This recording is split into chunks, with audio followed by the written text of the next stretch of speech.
So, big change going on in Lansing, or at least an update going on in Lansing that will preserve the ability for you to carry out a beverage from the restaurant, and I mean an adult beverage from the restaurants or some of the other establishments you're going to.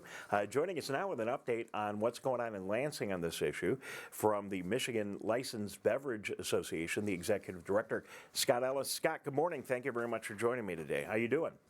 Good morning, Dave. Thanks for having me. I appreciate it. So it's a little confusing. Now, take us back. When COVID kicked in and we were all doing carry out and everybody was staying at home, the governor and maybe the legislature or the governor got together with the legislature and they passed a rule, a temporary rule that would let us carry out beverages. Can you tell us about that and then how that's transitioning into what they're working on now? Sure. So, prior to COVID, bars or restaurants that had what was called an SDM license, and especially designated merchant license, could sell beer or wine to go in its original package. But obviously, with the increased demand during COVID for people doing a lot of carry out, the restaurants being closed, we were able to work with the legislature and Governor Whitmer to get drinks to go set up and passed by the legislature. But in that legislation, they put a sunset, which means it ends at a certain time frame. And they wanted to see if there are any problems or any issues. So what we're doing currently is we have a bill going through House Bill 4021 from Representative Grant in Grand Rapids that is going to make this permanent. So the sunset is being removed. Well, that's good news. So basically, now we're not telling people to get in their car and be drinking on the way home. I mean, we all have to be smart.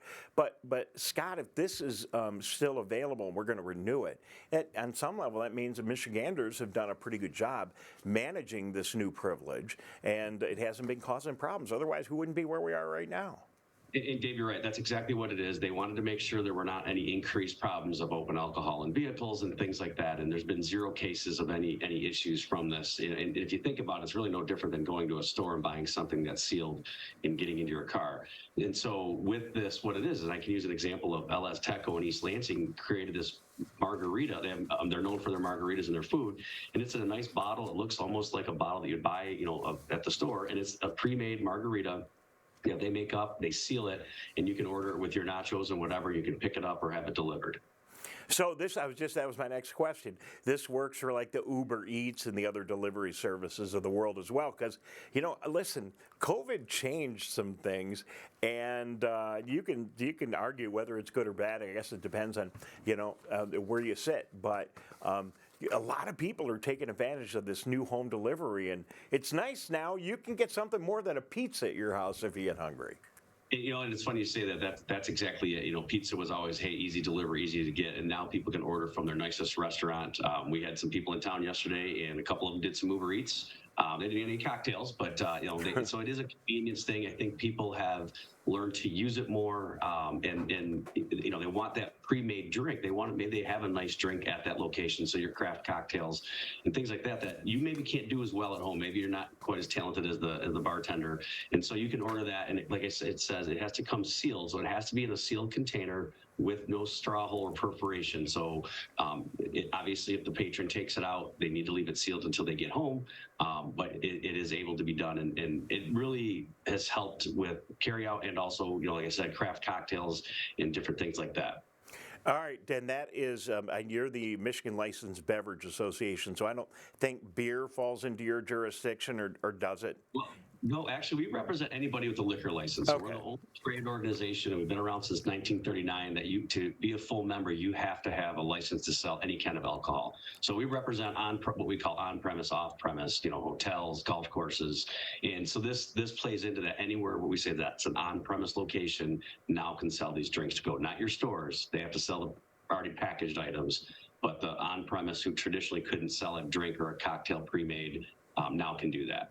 All right, so just as a reminder to people watching, if they've not been taking advantage of it, if you're getting some carry out, if you're going out for a meal, if you want to take dessert home, you could take dessert home and maybe that special margarita or something very unique. Are the establishments in Michigan, have they really seized on the opportunity, like you mentioned, of that one restaurant in Lansing, to create some very unique packages that people could take home with them?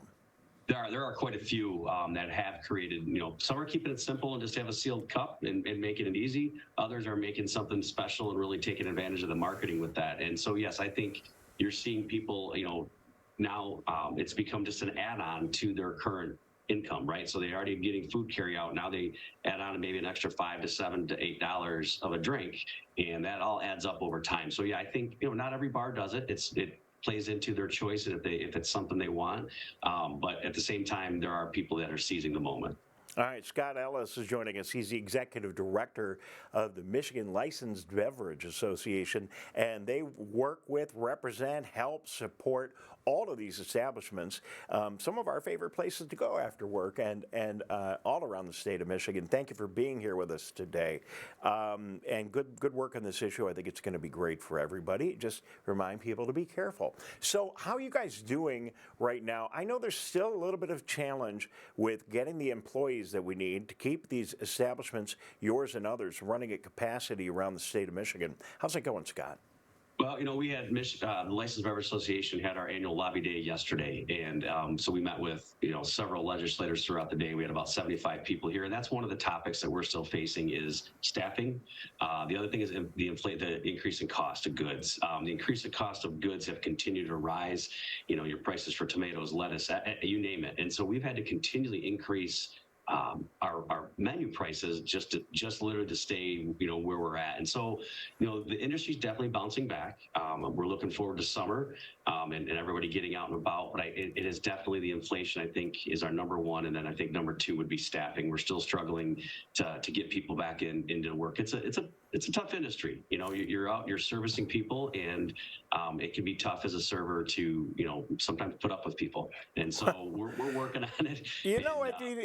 And people got to cool. People got to chill out. We all have to chill out. Just be cognizant that when you go somewhere, maybe you don't have to be in so much of a hurry all the time, right? And take a look around, and if you see that the wait staff that you're working with has got like 20 tables, then clearly they're a little overwhelmed. And I agree with what you're saying. I think sometimes consumers, they feel because they're signing the check, can treat the people that they're interacting with however they want, and the customer's always right. But it doesn't mean that you need to be a jerk either, right?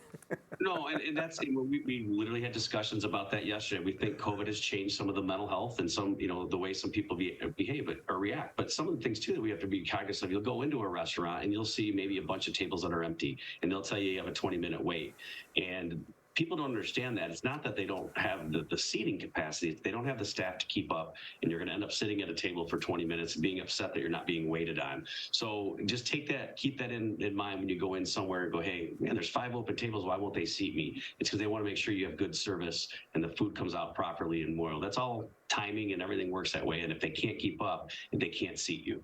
Well, and just before we go, what's happened in your industry and the associated industries here in the state of Michigan is absolutely remarkable. What's happened with beer and what's happened with the distilleries, the local distilleries, has just created a whole new market, tons of excitement. We've got Kalamazoo and Grand Rapids. I don't know if they're like fighting each other for which one is going to be Beer City or not. But, I mean, this has turned into a huge deal for us here in the state of Michigan. Generally positive on all fronts. It has, and what we always forget is Michigan is such an agricultural state. So we have the best wheat and rye and corn to make these distilled spirits right here in our backyard. And so I agree, it has increased and grown over the years. They become the local community neighborhoods, and then you go to your store and buy that same product. So we are seeing a growth, and we're very happy with that. We just got to keep plugging away, and hopefully some price of commodities drop soon. All right, if people are looking for an opportunity in your industry, they're looking for employment, what would your advice be for somebody that wants to make a career on either the customer service side or the ownership side, or, what would your thoughts be about that for our audience with the minute we have left? That's a great question, and we're always encouraging people. The biggest thing is go into your establishment, make sure it's a fit for you, somewhere you would like to work, you like the atmosphere, it looks like a nice place.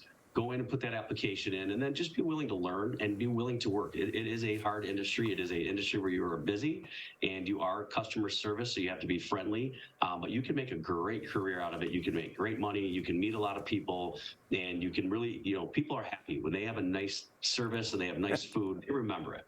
All right, Scott, one final thing. Your office is in Lansing. How much grief do you take for all that U of M stuff that's right behind you?